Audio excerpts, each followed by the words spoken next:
I'm going to do everything I can to make sure that Graham Platner is the next senator from the state of Maine. That's my kind of man. Had kind of jumped on top of me and indicated that he had intentions that were sexual in nature. Any accusation of non-consensual behavior is categorically false. Good afternoon, beautiful people, and happy Tuesday.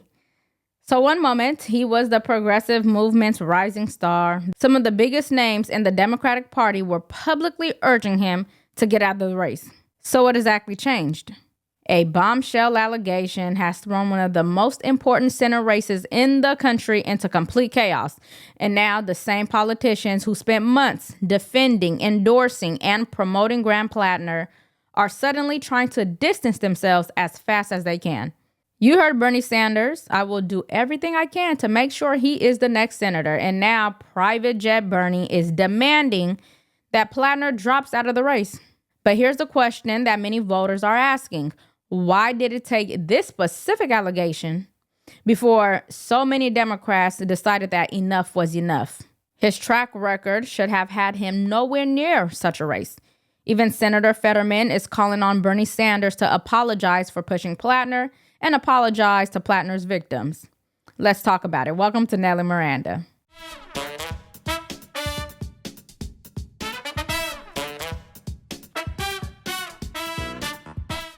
I would really call Bernie Sanders to apologize for pushing this kind of predator more than anyone he helped him elect, and now apologize to the victims, especially the woman that she claimed that he raped her.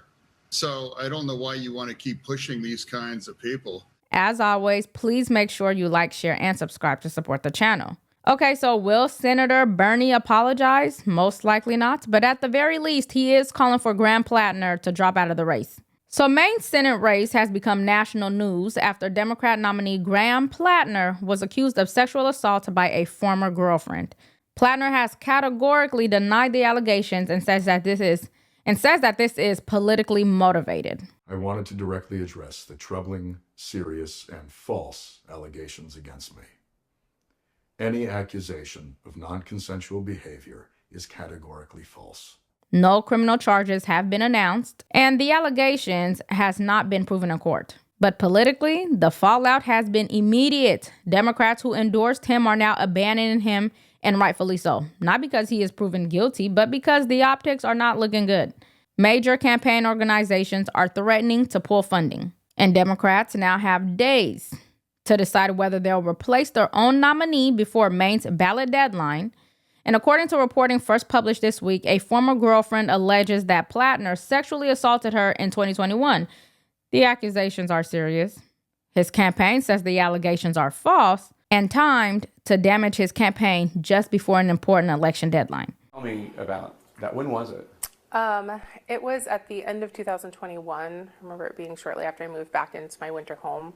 It was a night where him and I were texting back and forth, and he had taken something that I said as an invitation, and that's not how I meant it, and I quickly clarified, and he sent a message back indicating that he would come over, and I said, no, don't come over. I'm not in the mood, don't come over. And I was more stern with that message. And then I didn't hear back from him, so I thought that meant he got the message or gave up on it or whatnot. And so half an hour later, I heard a noise outside my door, and then he came in. He just came into my house. He came in, and I realized, okay, he didn't listen. He's in my home. And I was laying on the couch. It was probably pretty late at night. So he had kind of jumped on top of me and indicated that he had intentions that were sexual in nature. And I remember just at first being like, hey, I'm not into this. I'm not in the mood. Don't, whatever.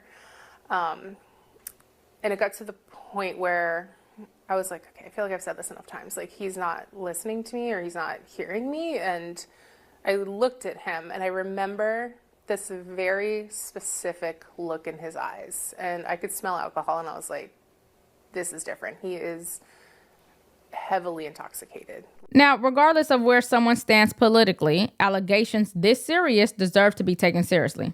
But at the same time, our legal system is built on the principle that accusations alone are not convictions.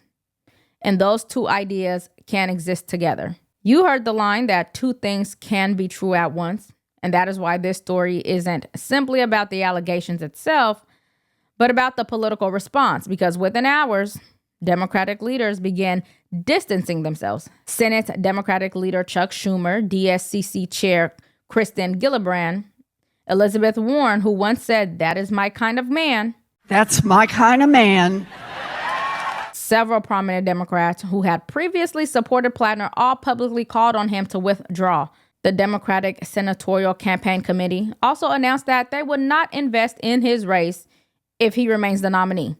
That is quite the statement. To your sources, what are they telling you right now? Yeah, Aaron, we actually have some significant news that was just released by the Democratic Senatorial Campaign Committee. This is a joint statement between the chairwoman of that committee, Kirsten Gillibrand, and the Democratic leader, Chuck Schumer. Here's what they wrote, quote, "The allegations reported today are incredibly disturbing. Violence, abuse, and sexual assault are absolutely unacceptable.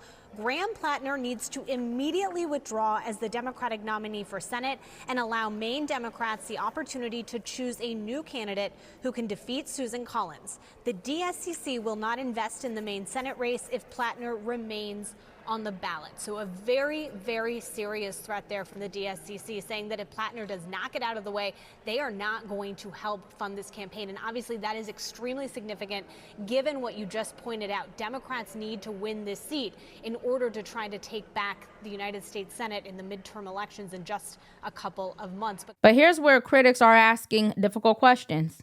This wasn't the first controversy surrounding Graham Platner.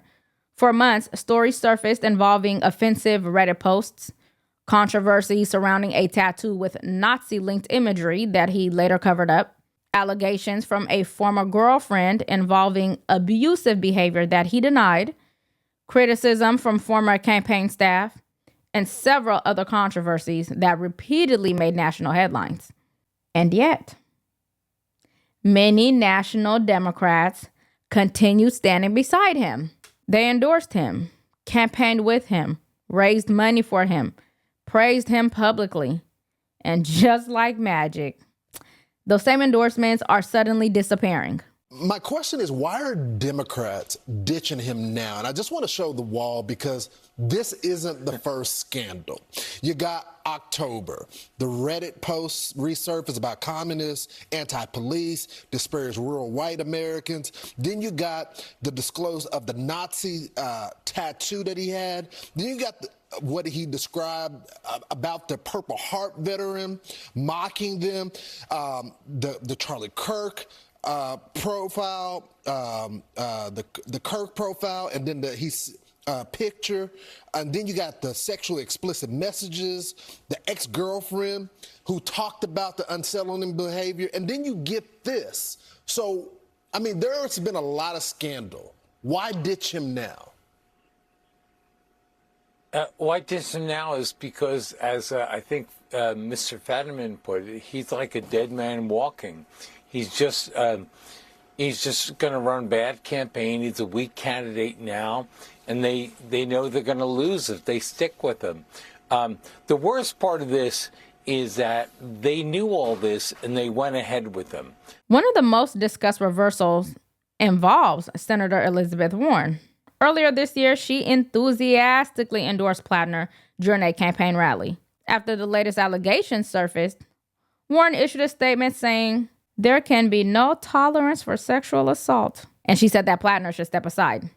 Bernie Sanders, who had been one of Platner's biggest national supporters, he even said he will do everything he can to make sure that Platner becomes the senator in Maine. Well, now he is urging him to withdraw after initially backing his campaign.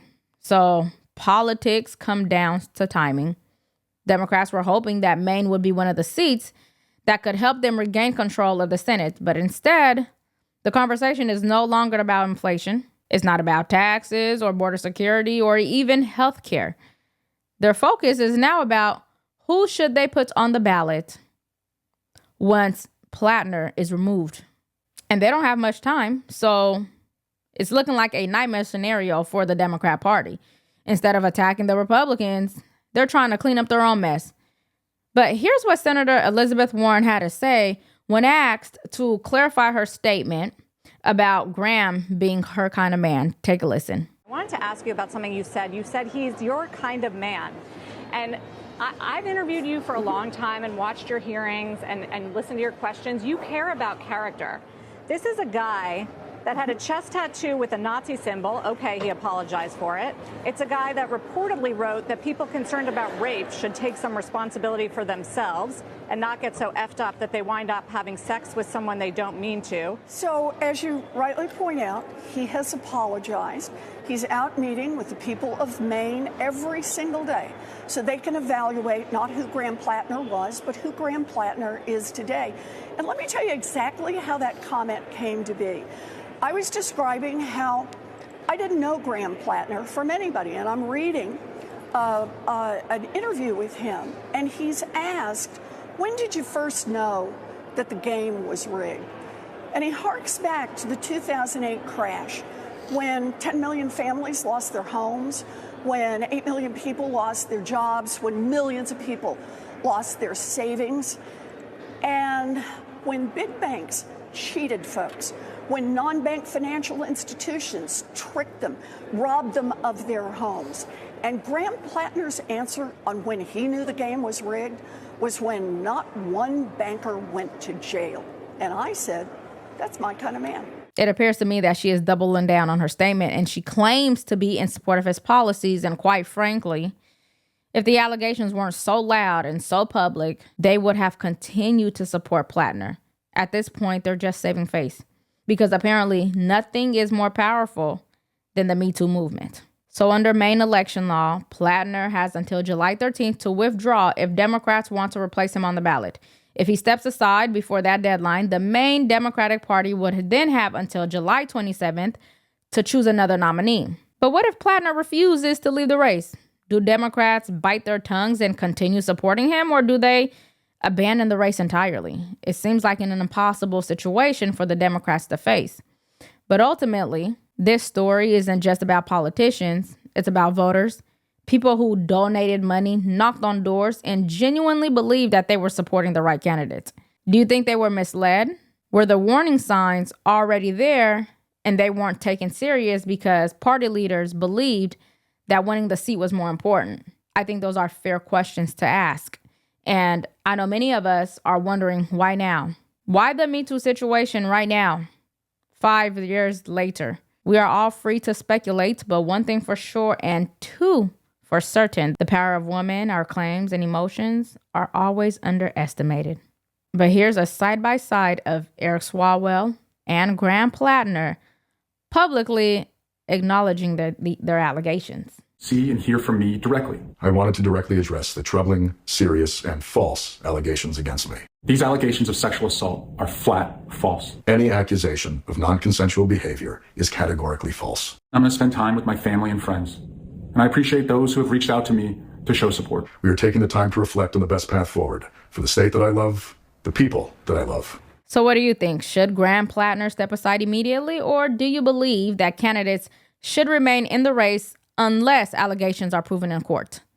Let me know your thoughts in the comments, and if you got any value from today's video, please make sure you like, share, and subscribe to support the channel. And ring the bell so you don't miss any future updates. Thank you all for watching, and I'll see you in the next one.